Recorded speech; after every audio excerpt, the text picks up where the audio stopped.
Okay, I'm now going to give a demonstration of how refer to pharmacy actually works at both the hospital and the community pharmacy end, so you can see how the whole thing clicks together.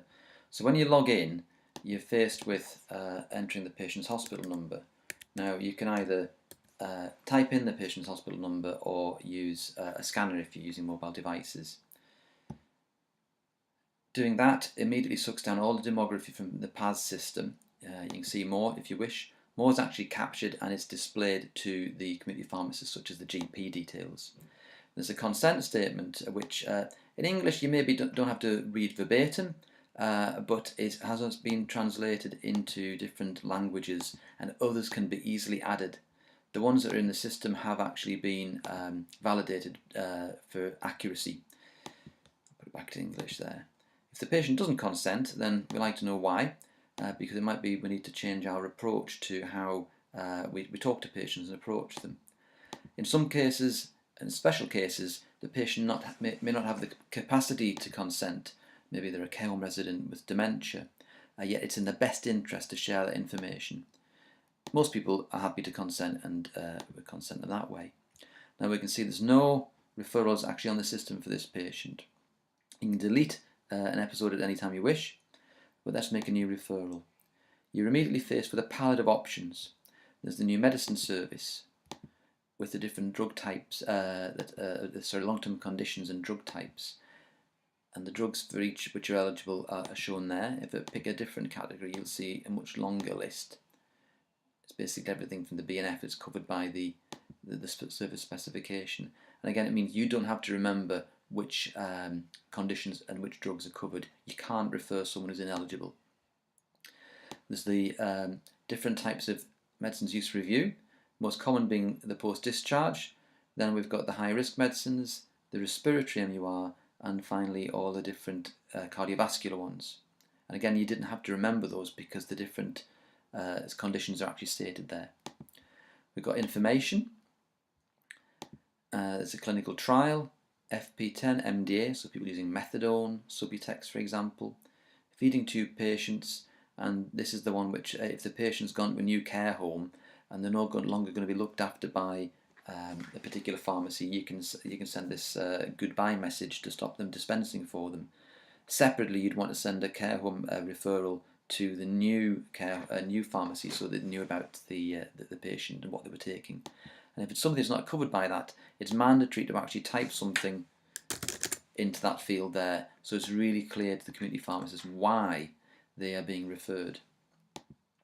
MDS, the dosage system, blister packs, that doesn't require any extra information on there, as do care homes. We'll look at home visits separately. At any time, you can also add extra information if it helps to clarify the reason for the referral. So we know who's been referred, we know why they're being referred. The final step is to find out where they're going to be referred. We find a pharmacy. Now the patient might actually tell you which pharmacy they use, so you can type that pharmacy name in there. So there's all the Bootses. If they have a packet with a label on, you can use any element of that label. So it could be the telephone number, it could be the postcode, or it could be just a word in the address description. Anything will help you find the patient's pharmacy if they know who it is. If they don't know it is, we've got the pharmacy locator, which focuses on the patient's postcode, and if you click search, it creates a Google map. The patient is at the centre in blue, and all the green pins are pharmacies around. You can zoom in and zoom out, zoom around. You can see all the different pharmacies who offer the service, which hopefully will be all of them. If I zoom right in, you'll also see a little orange pin peeking out behind this one here, and this is the patient's GP, and it just so happens there's a pharmacy on top of it. But again, that helps to orient the patient. If that's not enough, well, we've got the little fella from Google Street View who we can drop down on the map, and when it comes up, just actually show them the building and say, look, is that your hospital, and is that your pharmacy over there? And you'd be surprised how many times you need to do that because people just don't know the names of the pharmacies. Let's go back into a search, and for the purposes of this we're going to use Alistair's pharmacy, which is my test pharmacy. And that's it. You can still make final edits, and now the system asks you Do you want to send a hospital notification message to the community pharmacy? Highly recommended for blister pack patients, care home residents and information referrals, because if the community pharmacy knows this patient has been admitted to hospital, and remember you can make a referral at any point from admission through to discharge, well, they can stop dispensing, reducing wasted time for themselves, but importantly preventing wasted medicines.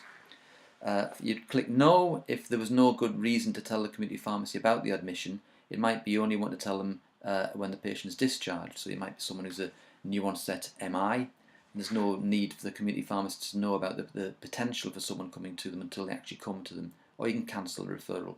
In this case I'm going to click yes. Oopsie-daisy. I can put a little reason in there because I've selected that. Hello. And then there we go. There's a referral with the pending discharge and EDL, electronic discharge letter. You can view, edit or delete that at any time. Now for the purposes of the demo I'm just going to migrate that notification over, and if I go into my community pharmacy, when they log in they default to their pending folder. They also have active referrals, completed referrals and rejected referrals. If I just refresh the screen, you will see we've got some pending notifications there. They've not actually acknowledged them yet, hence they're pink and not blue. So let's do the one we've looked at, which is that one there. They can see who's been referred, who's referred them, and they've got a choice of acknowledging or rejecting that notification. They can even send a little message of thanks or any other communique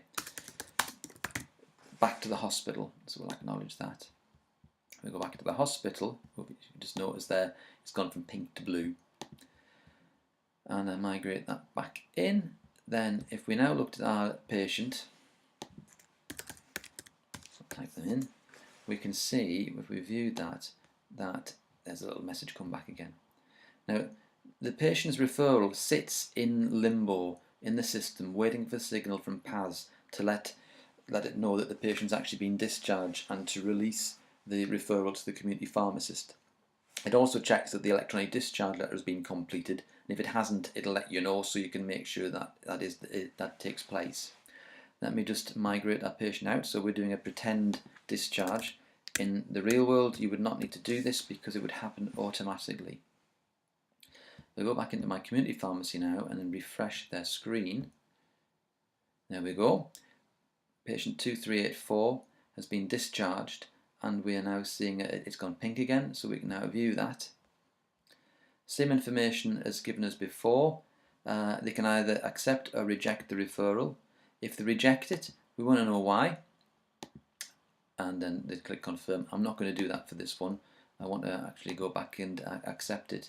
The rejected referral will go back to the hospital pharmacy to deal with, either to abort or to refer on to a different pharmacy. So let's accept it this time.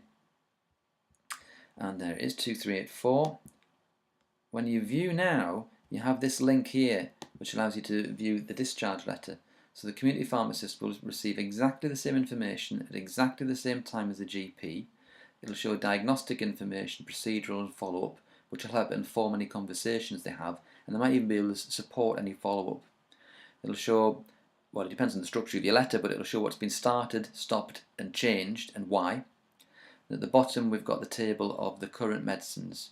So for information referrals, they would update the PMR and wait for the next FP10 to come from the GP to check to see whether the two things match. And if they don't, then they can get in touch with the GP to find out why and see if it's intentional or not. For consultation referrals, they've got the time to prepare for the discussion to talk about the side effects of whatever it is they want to talk about, or to conduct the MUR or the NMS. Just close that down. Once they've done whatever they're going to do, we want to know a little bit more. We want to know what happened. Did they complete it? Were they unable to complete it? Was it at home or was it in the pharmacy? If they couldn't complete it, then there's some options to say why they couldn't complete it. I'll just select that one there. They can leave additional notes if they desire. Then we ask, did this information prevent an unintentional prescribing error from the next GP's prescription? Yes, there was. The information on the prescription was correct. The GP intentionally decided not to affect the changes, or there were no medicine changes on this particular referral. It covers all eventualities. Whichever one they pick, they've got the option of writing a few words just to sort of underpin that. We're particularly interested, obviously, for ones where there was an error. Then, has it saved them time? Has it cost them time, or was it cost time neutral? If they click save time or cost time, they'll be asked to just say how many minutes it saved them. Similarly, has it reduced medicines waste, or has it caused additional medicines waste? We want to know both sides of the story, or there was no effect on medicines waste. And we'll just ask how many items were not dispensed as a result, because we'll be able to tot that up in due course and see across the health economy the value in terms of waste reduction. Updating the referral takes it from the patient's active folder to their completed folder, so they can still actually see the referral details, but it's not cluttering up the live view, which should only have patients in who are actively doing something with, or they're waiting for the next FP10 to arrive. Hopefully that gives a good overview of how the system works at both ends. Thank you for watching, and the rest of the presentation will follow.